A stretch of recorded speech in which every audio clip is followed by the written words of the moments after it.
Hello and welcome to the video today.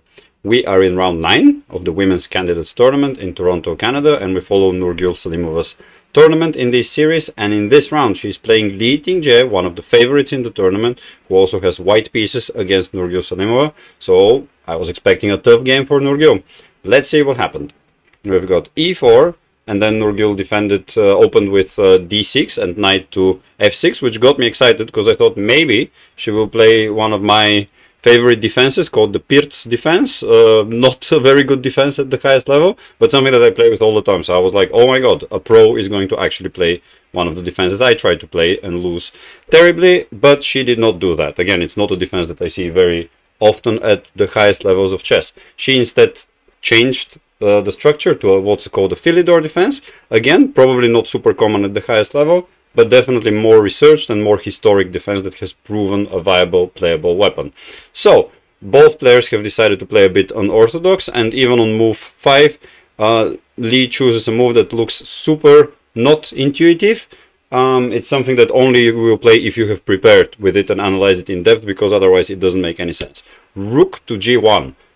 Limiting the ability to castle on the king side, and also moving a rook behind another pawn. So what she has prepared in mind, I don't know, but clearly it's some sort of attack on the king side.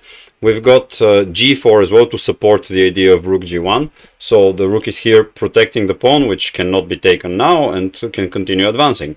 So very strong early attack by Li with a bit unclear ideas why she's doing that. Clearly she's expecting Nurgül to prepare a castle on the king side where she can attack the king. We've got h6 stopping immediate g5 from white, and now we've got h4, so another attacker of this place. She really wants to occupy this place, dislodge this knight, undevelop it, put it to some silly square, and really create pressure on the king side.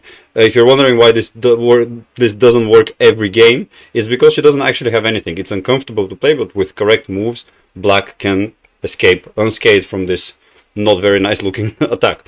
So we've got e takes d4, and now best is to take with the knight, but Li takes with the queen, which according to computer play reduces her advantage. But these are moves that are not fairly common seen, so here both players are just playing chess. They will make more mistakes and not prepare computer moves to be played every move, because it's a complex position that usually never occurs.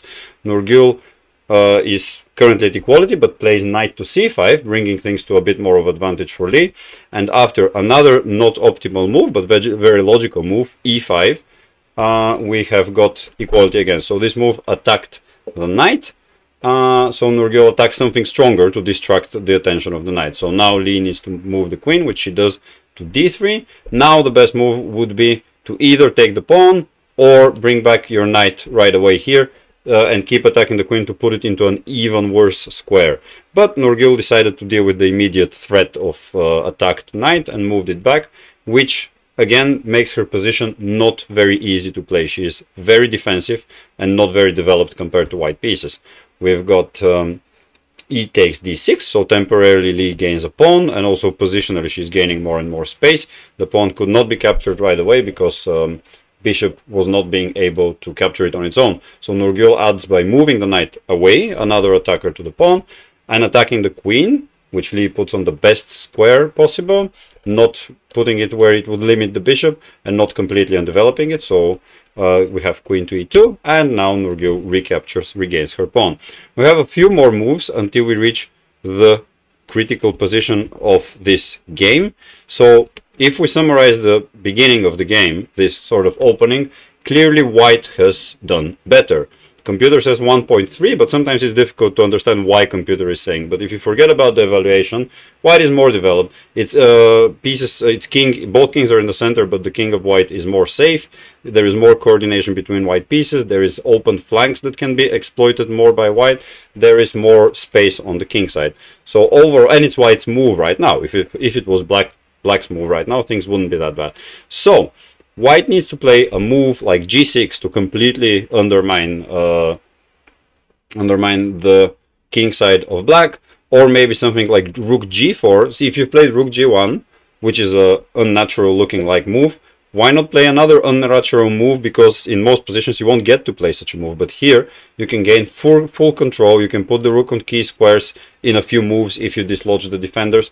So these are the ideas that the computer is having. You want to basically make attacking moves, and g6 and rook to g4 are the best two at the moment. But Lee, after thinking for 12-13 minutes, chose a defensive move, a move that brings the game back to equality. Bishop to d2. Probably wanted to prepare the ability to castle, but in any case it was a move that definitely allows some breathing space if Nurgul finds the best move, which is knight to f4, attacking the queen and maybe provoking exchanging on f4 with the bishop. So like this is kind of a move that would have been prevented by rook g4 and by g6, because it would create some other immediate things for black to deal with. So Lee misses an opportunity to really amp the pressure, and Nurgul finds the move. Difficult move to find on the board, knight to f4. So now we have, instead of immediately exchanging the knight, an offer to exchange queens and other pieces, and that's what happens on the board. So now we have significantly reduced any chances of either player to make progress, because a lot of pieces got exchanged. Both players had to exchange the pieces, and after this very stormy, tumultuous first 20 moves, we have an endgame that was absolutely dead drawn, and the game ended in a draw in a few moves. Both players cannot really make progress here. There is no material advantage. The game is too open, and there is rooks that can parry basically anything happening.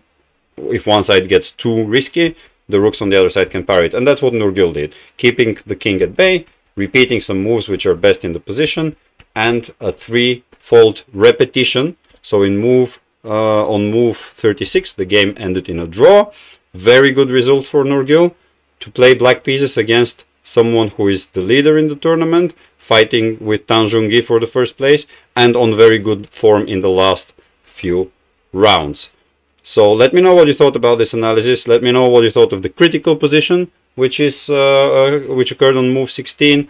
And I'll see you in the next one. There we go. Critical position, which allowed Nurgul to escape a very interesting and weird attack that was prepared for her. There we go. Thanks all, guys. See you in the next one. Bye.